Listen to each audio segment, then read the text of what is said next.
I dropped over 100-degree candle wax into the gap of my nail. Then, I placed a large diamond inside. I picked up my glasses, and the diamond was perfectly hidden in the gap. At that moment, I came up with a daring plan. The next day, I left work as usual. Suddenly, the diamond in my nail fell out. Everyone immediately noticed me.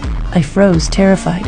Security picked up the diamond, and it was one of the company's diamonds, and I knew it was all over. I opened my hands, and beneath my nails were several stolen diamonds. Security escorted me out, but it was all just a nightmare. The truth was, I really did want to steal the diamonds. As a longtime employee of this jewelry company, they coldly fired me without a penny of compensation. So, I decided, before I left, I was going to take what was rightfully mine. Diamonds were locked in a vault, and the door was as thick as a wall, with the code only the boss knew. As the boss's personal assistant, I knew he must have hidden the code at home. So, while he was hosting a party, I snuck into his study, covered my right hand with a handkerchief, to avoid leaving fingerprints. I searched through his drawers but found nothing. I didn't know what to do next when suddenly the boss came in. I quickly hid upstairs and accidentally saw the boss opening the vault. Through a telescope, I clearly saw the code. After he left, I immediately opened the vault, and sure enough, the vault code was hidden inside. I thought that with the code, everything would go smoothly, but the next day, cameras were installed at the vault door. All my plans gone. Just when I was at a loss,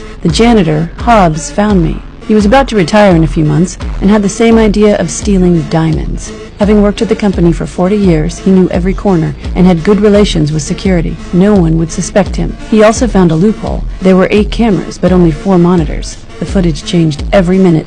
That meant we had a whole minute to open the vault and steal the diamonds. We quickly teamed up, deciding to steal a diamond hidden in a thermos because Hobbs used it every day and security wouldn't check it. On the day of the heist, while Hobbs was cleaning, he secretly noted the exact times when the footage would change. When the night shift started, he hurried toward the vault with his cleaning cart. But he was so nervous, his hands kept shaking, which wasted valuable time, and he couldn't open the vault in time. Luckily, we had a backup plan. I used a public phone to call the security room. At that moment, security stood up to answer the phone. By the time they returned to the monitor, Hobbs had already entered the vault. Seeing all those diamonds, Hobbs was nearly jumping with excitement. The next day when I arrived at work, I ran into Hobbs, who was leaving the night shift, and I saw him holding the thermos. I thought our plan had succeeded, but what I didn't know was, there were no diamonds in the thermos, only regular coffee. When the boss opened the vault, he froze in place. The vault was empty. Not a single diamond remained. I was startled, unsure of how Hobbs had done it, but I was sure he hadn't moved the diamonds. Where were they hidden? As I was thinking, my earring fell into the sink. I quickly took apart the pipes, and when I emptied them, I found a diamond. That's when it clicked. I left the company, lifted the manhole cover outside, and crawled down, following the sewer until I reached directly below the company's bathroom. What I saw were mountains of diamonds, and I couldn't believe it. That night, after seeing so many diamonds, Hobbs had a change of heart. He took all the diamonds, put them in the trash bin of his cleaning cart, and during the camera switch, moved them all to the bathroom, then flushed them down the drain. Staring at the diamonds,